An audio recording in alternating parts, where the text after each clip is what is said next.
Today, panoramas. I'll talk about why, with all the modern equipment we have, I'm still so passionate about creating them, and I'll show you some examples and share some tips on how you can better capture them yourself.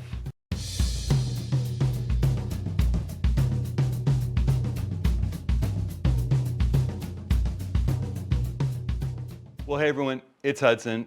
Welcome to this week's video. We're gonna delve into a topic that I've been passionate about for well more than 20 years at this point. I used to capture panoramas on medium format film and scan them into my computer. And I've got courses on my website on capturing simple and advanced panoramas. And I would argue that it's even gotten simpler since I released my last advanced panorama course. In fact, I did a video about some ways that it's become simpler, and I'll just link that right here instead of walking you through everything over again. You can also click in this video's full description and you'll find a link to that video. Click the title or show more. I'm still super passionate about capturing panoramas, despite the fact that we have ultra high resolution sensors, over 60 megapixels, or if you have, more money to spend, you can go into medium format sensors. But you can accomplish much of the same with a 24 megapixel sensor, sweeping it through the scene with a slightly longer lens and overlapping frames. I frequently capture panoramas just to be able to enlarge or crop more from my landscape scenes or my still life scenes. Just to think about maybe a commercial installation space or a huge wall in a home. That ability to print something enormous and delve into it and not have that image break down as you enlarge or zoom in or crop is special. It's something I've loved from the early days of digital, and as our sensors get better and our lenses get better, and the software gets better, it's only gotten easier and more enjoyable, more fun. Maybe I capture a few less frames when I'm photographing with my 60 megapixel Leica Q3. Maybe I capture a few more frames with my Nikon ZF, and it enables you to carry less gear in the field and cover a wider scene. There's two main reasons that I think of capturing panoramas. And one is that situation where I'm out in this spectacular location and the view's incredible from behind my left shoulder to behind my right shoulder. And I want to bring it all in, but I don't necessarily want that weird skewed view of a fisheye lens or the ultra wide angles that are out there shorter than 14 millimeters where you wind up with tons of vignetting and, sort of soft corners, those kinds of problems that we have with the ultra wide lenses. Maybe I'll sweep the 14 millimeter, which is an amazing 14 millimeter, through the scene with less overlapping frames using my Z9 with its 46 megapixel sensor than I would have in days of old with my Nikon D700 and the earlier 14 to 24 with its 12 megapixel sensor. So, just the ability to capture a wider swath of the world than your camera and lens that you have with you is capable of.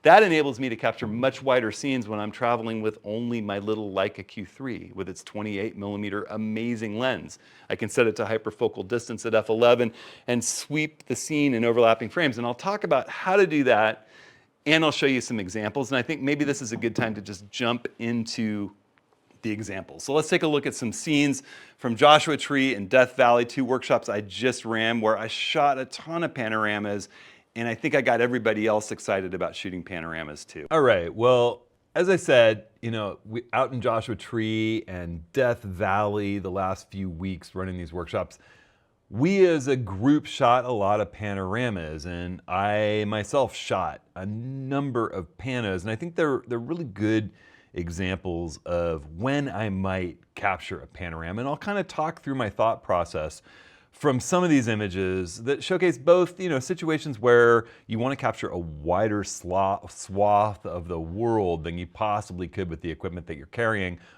or expand the equipment that you're carrying's capability, going a little bit lighter than you might, maybe not as ultra wide a lens as you might need, or you just want more resolution. All right, so I'll talk through these, and as I go through them, I'm gonna leave the image big here with sort of the date it was captured in my camera and where at, and you can see the resolution of the file, as well as capture settings here, and you can see some exposure data, just so that you can see some of my thought processes that I run through. So this was this morning in Joshua Tree where, we got up and headed out there, and there was a dusting of snow high in the park.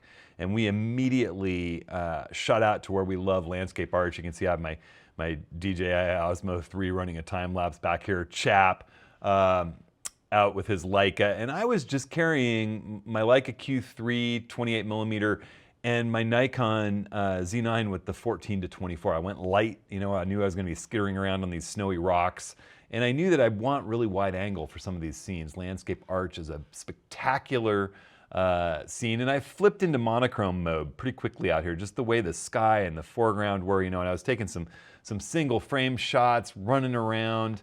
You can see here I'm at 16.5 millimeters, f11, kind of went to vertical, similar kind of shot. And then we were clambering around up on these rocks. You know, here's Chris shooting out over this spectacular vista with all these amazing rocks. And I remember Chap and Chris and I were up there. People were fanned out all over the landscape. And I look to my right and I see, wow, you know, this crazy rib of rock leading along this ridge, and all of us, the sun's rising, you know, to the east. I'm looking to the west, and our shadows from that first light hitting are just so pronounced. And I thought, wow, this is just amazing. So I'm shooting here with the 14 to 24. You can see wide, I'm as wide as I can get at 14 millimeters here. You know, the 14 to 24S, one of the best ultra wide lens I've ever shot with. And again, I threw it into monochrome mode. I was just liking looking at the tonality of the image. And I have people ask me, you know, how are your raw files coming into Lightroom Classic with that profile? And I'll just do a quick aside here, that if you go into your preferences and you go into the presets section, under this global raw defaults, you'll find Adobe default. If I did that, then this image would be in color. But if I choose camera settings, it will bring in the camera's raw profile, all right? So, well, I was actually shooting with the ZF. I was going really light. I left the Z9 behind. So ZF, but you know, still full frame sensor, just 24 megapixels instead of 46. So, all right, doesn't really matter. 14 millimeters on full frame. And I thought, you know, I want a wider slice of this scene. And you'll see I actually dropped to a knee to get more stable, and I had the guys sort of freeze so they weren't moving as I went through the pano. And I handheld this. I didn't even have a tripod with me. I held the camera vertical. I'm going to show you some tips and tricks about how I stay level and how I handhold or shoot on a tripod panoramas. But you can see my little DJI Osmos here, and I'm overlapping a ton. You know, I overlap by 66%. Every time one of my rule of thirds grid lines moves across a point in the frame, I fire. And I'm wide open at 14 millimeters, held vertical, so I'm sweeping a wider section of my sensor. You can see I have one knee. I was wearing a knee pad on my right knee, and I have my knee down, and I'm staying super stable. Those guys are standing really still so that they're not moving in the frame, and I sweep all the way through the scene, from wider than I want to the left to wider than I want to the right. And you can see there's Chris saying, can I move yet? All right, and then when I assemble them, boom. I've got a way wider scene that I can capture on full frame with 14 millimeters, all right? Having that 14 to 24 with me enabled me, handheld, 14 millimeters, right? I stopped down to f11, focused a third of the way into the scene about here, and just let her rip. All right, and it's as easy to assemble these. If we're back in the grid view here, I'm in the library module, and I just select all of these, right-click these raw files, say photo merge to panorama, whoop, it's going to assemble it. It'll give you some options. I have lots of videos on assembling panoramas, but that's my thought process, all right? This is nearly a 180-degree view of this scene, all right? And again, it just expands my creative capabilities. Even though I'm carrying a 14 millimeter, that's as wide as I can get, all right? It lets me put this scene to the left together with this scene to the right to give you the whole scene, all right? And I think, you know, people are astounded. Well, what do you mean you can use a 14 millimeter? And honestly, the key, using any lens that you work with, is that overlap. Look how much overlap. That way, the camera can, the software can use this center portion of the frame with the least distortion to assemble your final panorama. All right, so let's talk about another quick example that's kind of similar. In Death Valley, you know, a week before that, hiking through Golden Canyon up toward Red Cathedral. It's one of my favorite hikes in the park. We got a little later low angle start. A lot of people stayed in the canyon. A few of us shot up towards the red cathedrals, and we shot the last light along the way. I was, again, going light. We're going for a relatively long hike. I have my, well, actually, I have more gear with me than I probably should have. But what I worked with was my Leica Q3 and my Z9 with this new 135 millimeter 1.8 lens that I'm testing, that I believe will be released by the time this video comes out. It's from Viltrox. I'll put a link to it in this video's full description. If you click the title or show more, or you run over to my ATS links page, this Viltrox is a lens that I really, really do love. These are shot with the Leica on the way up the canyon. This is shot with that Viltrox 135, and it's a very Plana-like lens, wide open at 1.8. This is a demo version, a prototype version, and for some reason there's a little haywire in its metadata, and it says 16 millimeters, but you can see it's not shot at 16 millimeters. It's a 135 fixed length portrait lens. It's very like Nikon's Plana, similarly sized, similarly built, similarly sharp, beautiful image rendering, just, you know, a third of the price. And, you know, I was playing around as we got up into red cathedrals with some extractive landscapes up there of Golden Canyon and its spectacular just shapes and colors and patterns.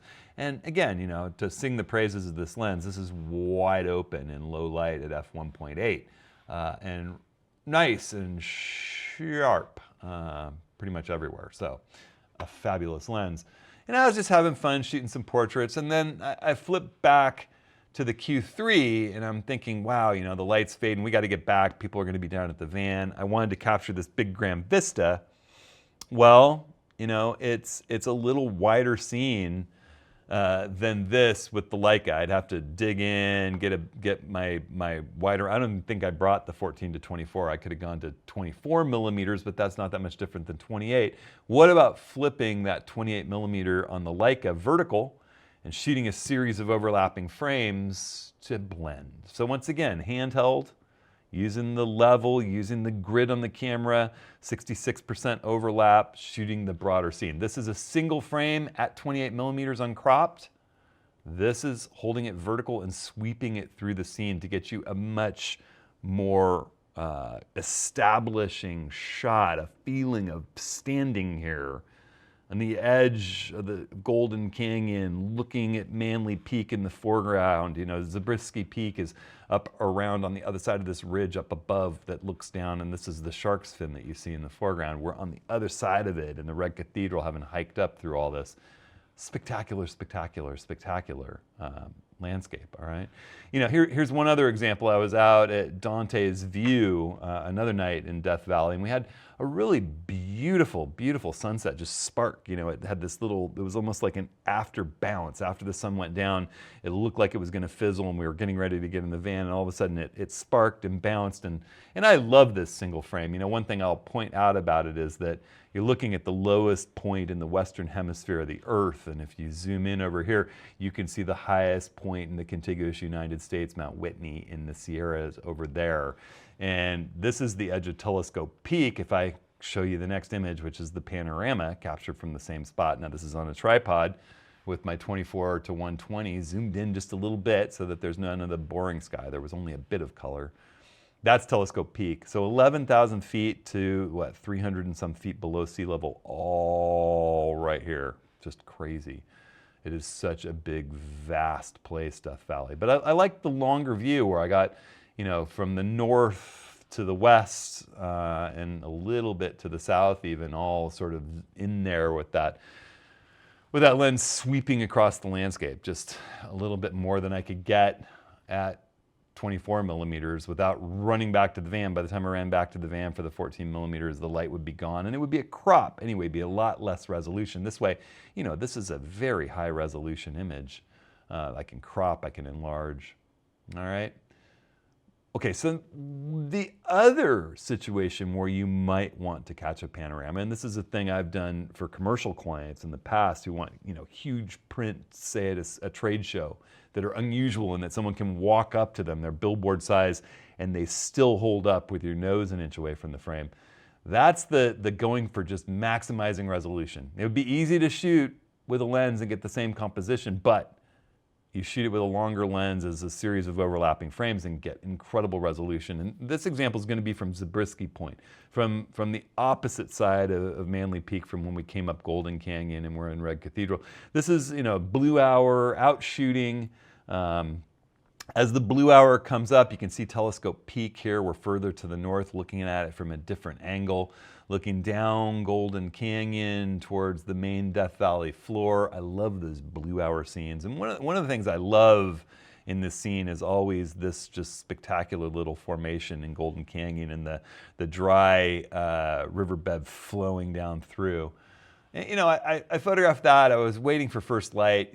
Sadly we had no clouds that morning, but it's still just beautiful, and blue hour is the moment to be doing it. And I pulled that 135 millimeter out. Again, it's going to say 16 millimeters, but you can see it is indeed the 135 1.8. And I just started, photographing some of the people in our crew. There's David Archer, and we're all just kind of out having fun, photographing, spending time together in such a beautiful place, waiting for the light.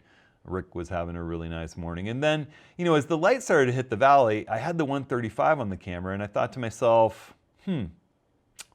why not shoot this as a tight pano of that favorite part of the scene of mine right here. The light was starting to hit the back of the valley and hadn't hit the foreground yet. And so I found the right light meter reading. I pulled up the 135 to my eye, and I just started panning through the scene level, overlapping, 2/3 of a frame. And I shot this scene overlapping, moving through the scene, coming across my favorite feature there. Each of these shots at 135 millimeters, f8, focused out at infinity. There's nothing in the close foreground.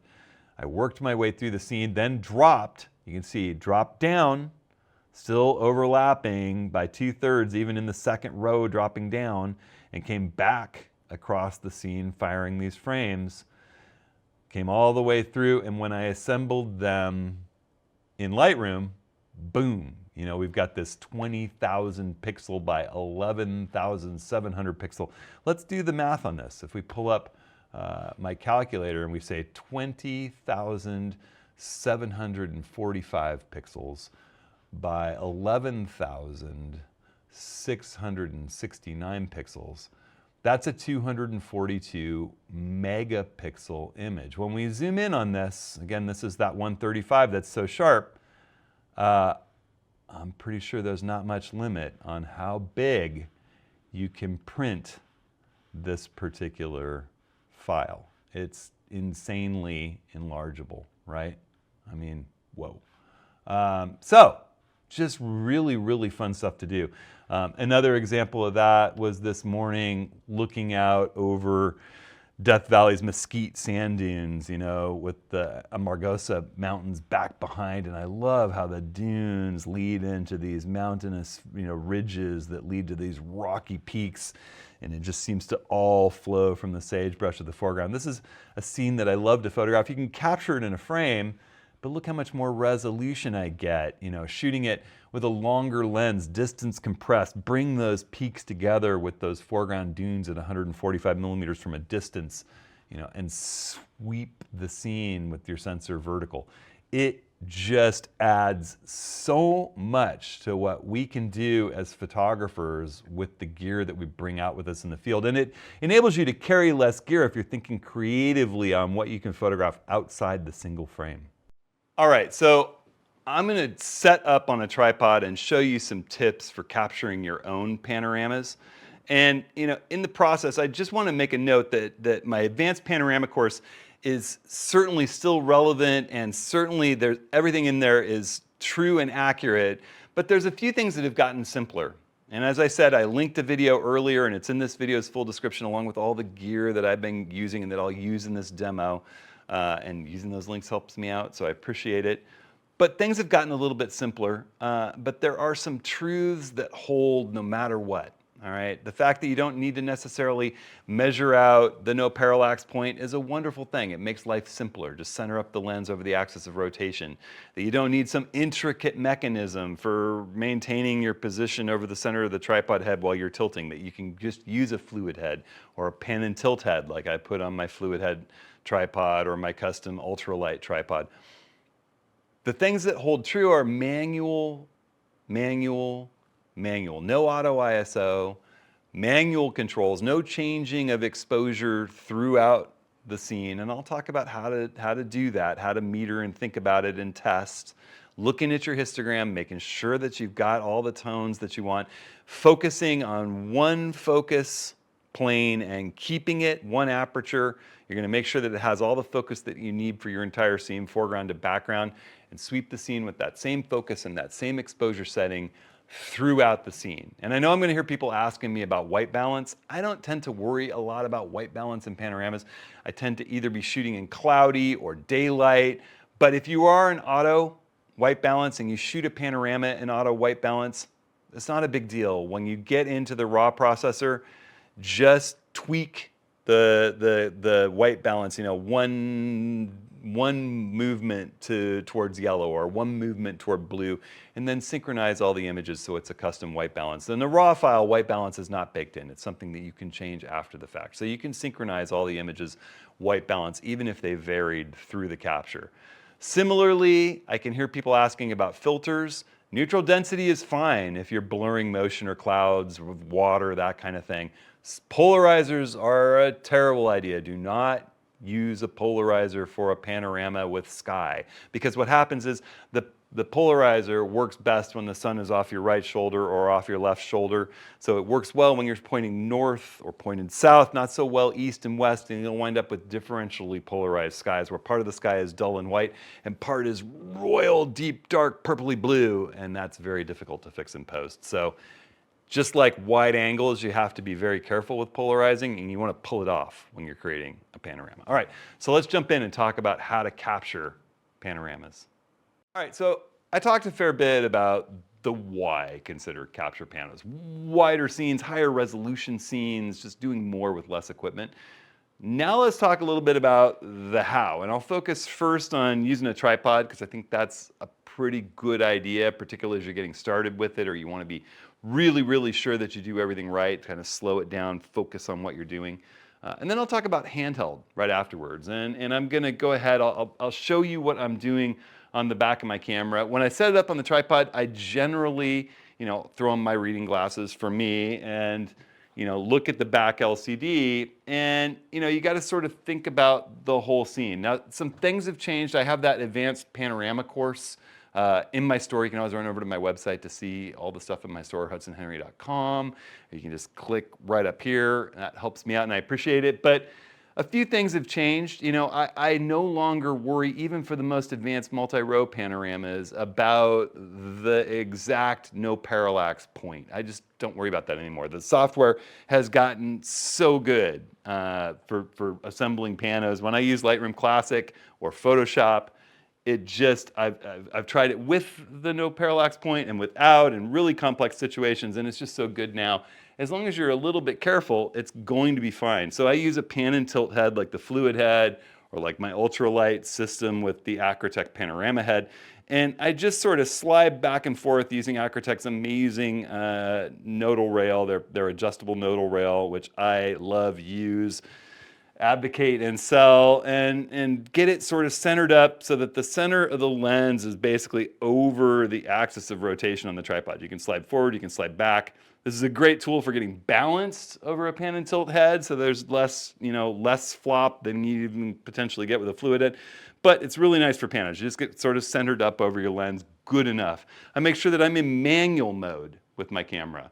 I make sure that auto ISO is turned off. And I'll show you, I kind of frame up. I make sure that I'm level. That's the beauty of a good pan and tilt or Fluid head, is that whatever you do, you stay level as you tilt, as you pan.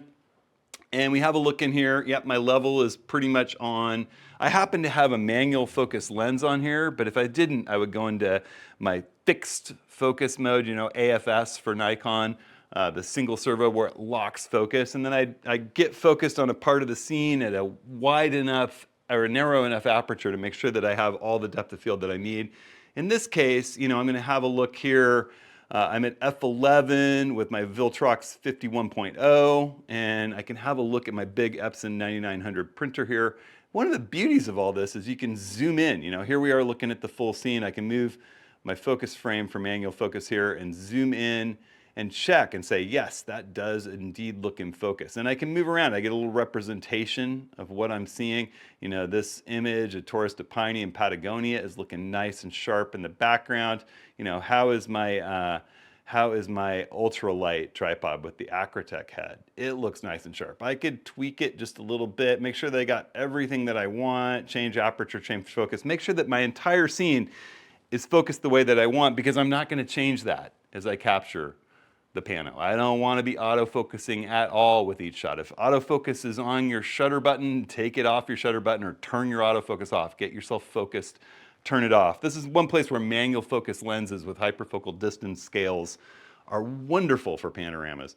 And I'm just looking through my scene now. I am in manual mode. You see that big M up there. I'm looking at my histogram overlay. I've got my little gauge showing me my exposure. I'm pretty much zeroed out here in a part of the scene where, oh, we've got the light bulb. I've got my Epson P900 printer right next to the 99 printer over here. We're gonna do a multi-row pano of this corner, right? Just the capture of it. And you know, as I look at this, it looks about a third of a stop overexposed to dead on the meter. I'm pretty sure with my Nikon ZF that that's going to be just fine. It's a little underexposed over here in the corner away from the light. I don't think it matters that much. I have my big overlay grid, my 3x3 rule of thirds grid, vertical and horizontal. You know, let's say I want to get the higher part of my scene. I'm just going to tilt up with my pan and tilt head, go way to the left of my printer. I like using a remote control, either wireless or wired, or exposure delay if your camera has that.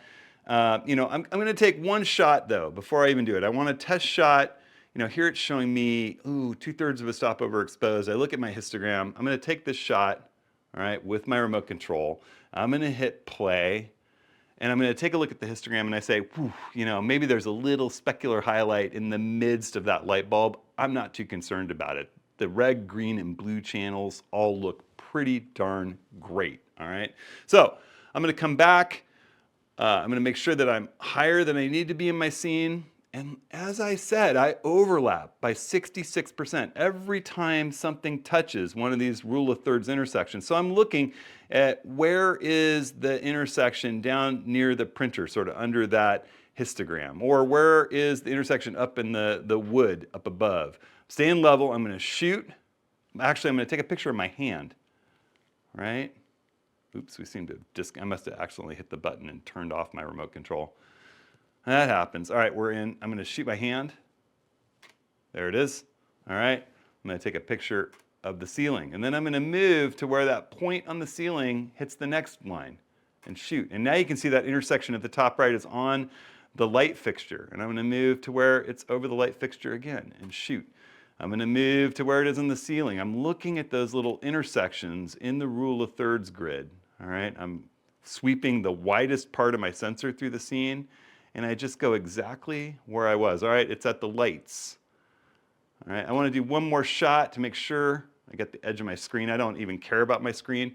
Now I'm going to look at the rule of thirds points, and I'm going to tilt down and do the same thing. All right, second row. I'm going to cut back. Boom. I'm going to hit that same intersection, cut back.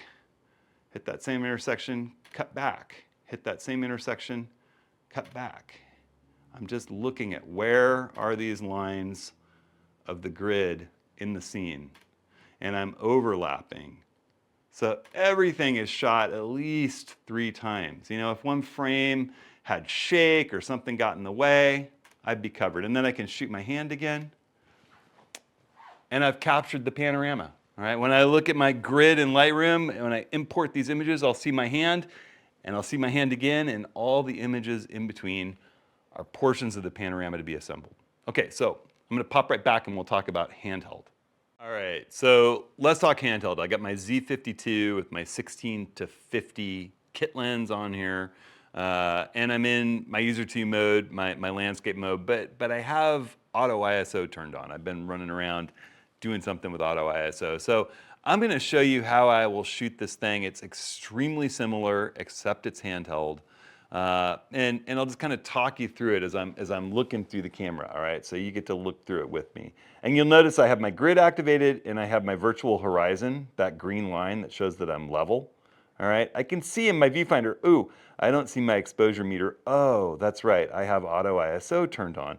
I'm gonna hit the ISO button on the top near the shutter button and flip that front dial one click to go into non-auto ISO. And then I'm gonna kind of look through my scene and meter it.